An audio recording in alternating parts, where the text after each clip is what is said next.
there lived a husband and wife.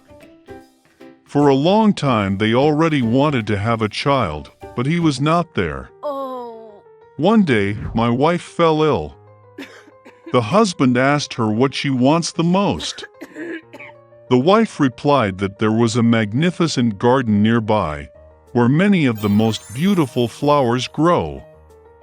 There is a beautiful Rapunzel in the garden. It looked so fresh and so green that she really wanted to taste it. But the garden was surrounded by a high fence, and no one dared to enter it, since this garden belonged to one witch.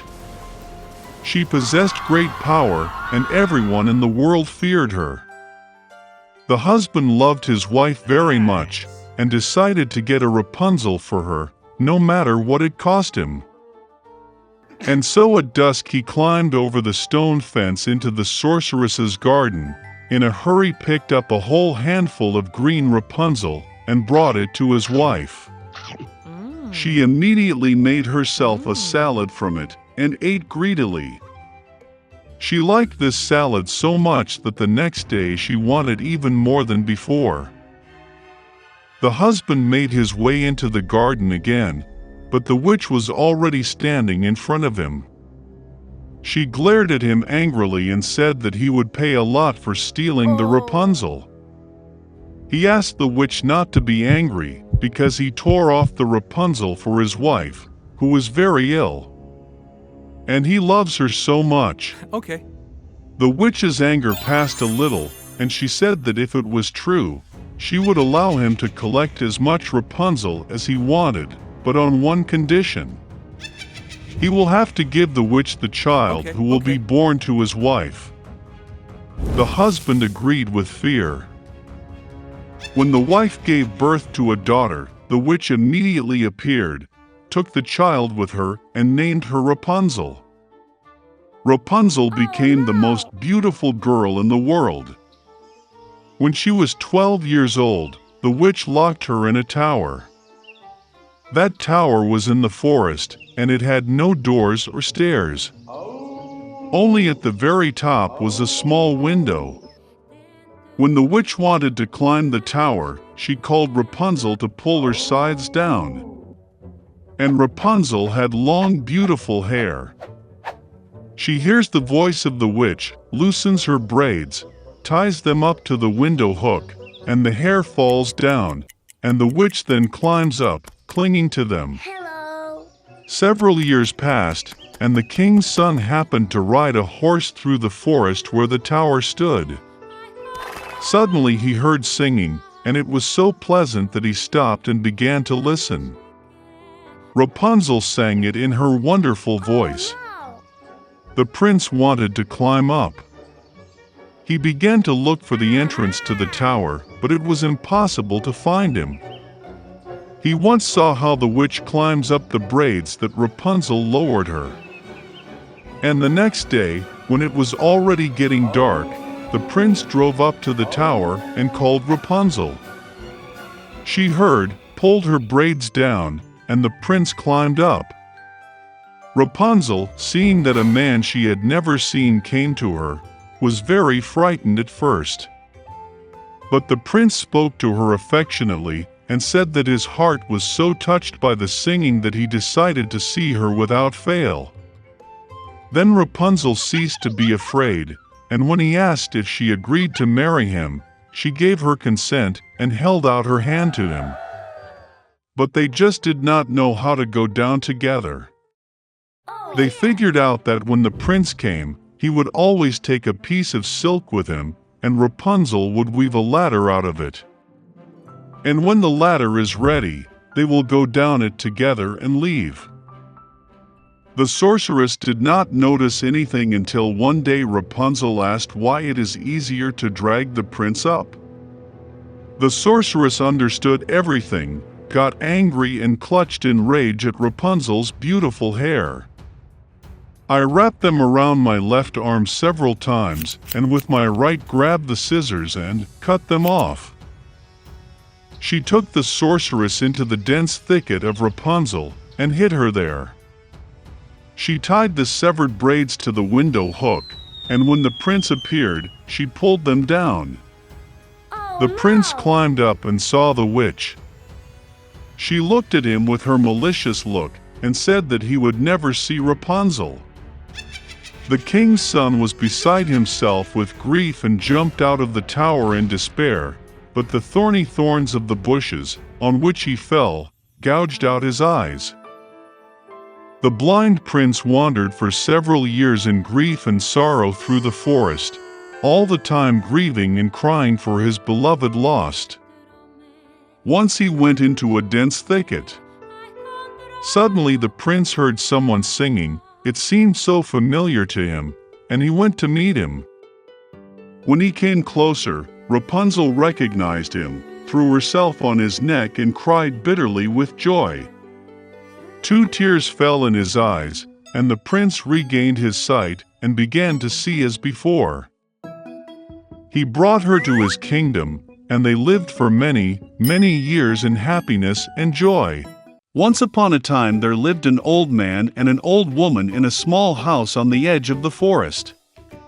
Everything in their life was arguing, only one thing was missing: the old man and the old woman did not have children. Once the old man asked to bake a gingerbread in the shape of a little man. The old woman looked into the barn, and there was almost no flour left. She took a bowl, scrubbed it along the box, swept it along the bottom, and a handful of 2 handfuls of flour gathered. The old woman kneaded the dough with sour cream, and when she was rolling out a gingerbread on the table, she took it and made it in the shape of a little man with arms, legs, with a head, and put it in the oven. After a while, the old woman came up to see if the gingerbread was baked, took it and put it on the window to cool. The gingerbread man cooled down, lay down, but suddenly got up and ran as fast as possible out of the house, from the window to the bench, from the bench to the floor, across the floor and to the doors, jumped over the threshold to the porch, from the porch to the courtyard, from the courtyard to the gate, farther and farther. The old woman called her husband, and they both rushed after him. But it's not so easy to catch the gingerbread man. Now, he has already reached the field where the peasants were threshing their crops. Running past, the gingerbread man shouted at them that he had already run away from the old woman and the old man, and he would easily run away from them too. The peasants heard this and ran after him. But no matter how fast they ran, they could not catch up with him. A gingerbread man ran up to the field where the mowers were mowing the grass. Running past, he shouted to them that he had already run away from the old woman, and from the old man, and from the peasants, and he would easily run away from them too. The mows could not stand such ridicule. Everyone rushed after the gingerbread man. They run as fast as they can, but they cannot catch up.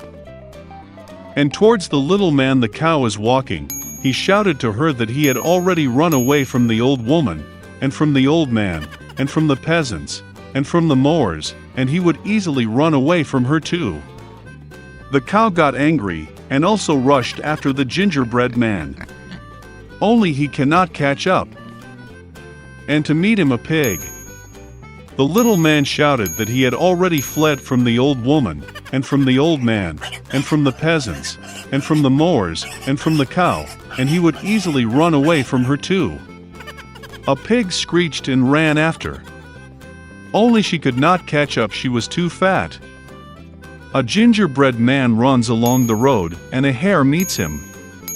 The little man said that he had already run away from the old woman, and from the old man, and from the peasants, and from the mowers, and from the cow, and from the pig, and he would easily run away from him too. The hare heard this and ran after him. Nor can he catch up with the little man, only the hare saw him. A gingerbread man runs, and a wolf meets him. "I will eat you," says. And the little man answered him that he had already fled from the old woman, and from the old man, and from the peasants, and from the mowers, and from the cow, and from the pig, and from the hare, and he would easily run away from him too. The wolf growled and rushed at the gingerbread man, and he dodged and ran as fast as he could. Only the wolf saw him. A gingerbread man is running, and a huge bear is meeting him. His little man was not afraid, but shouted that he had already fled from the old woman, and from the old man, and from the peasants, and from the mowers, and from the cow, and from the pig, and from the hare, and from the wolf, and he would easily run away from him too. A ferocious bear stamped his foot and ran after him.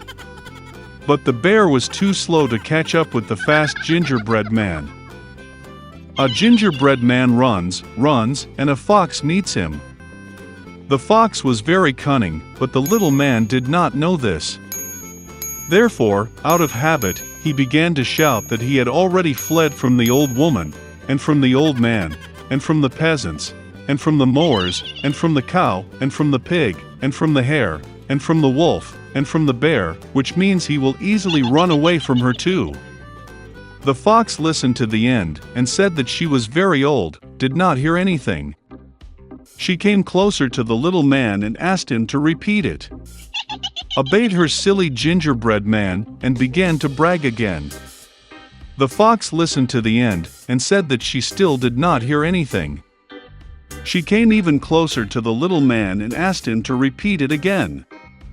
The gingerbread man agreed, and then only he started anew when the fox pounced on him, and ate it. And the gingerbread man no longer bragged about,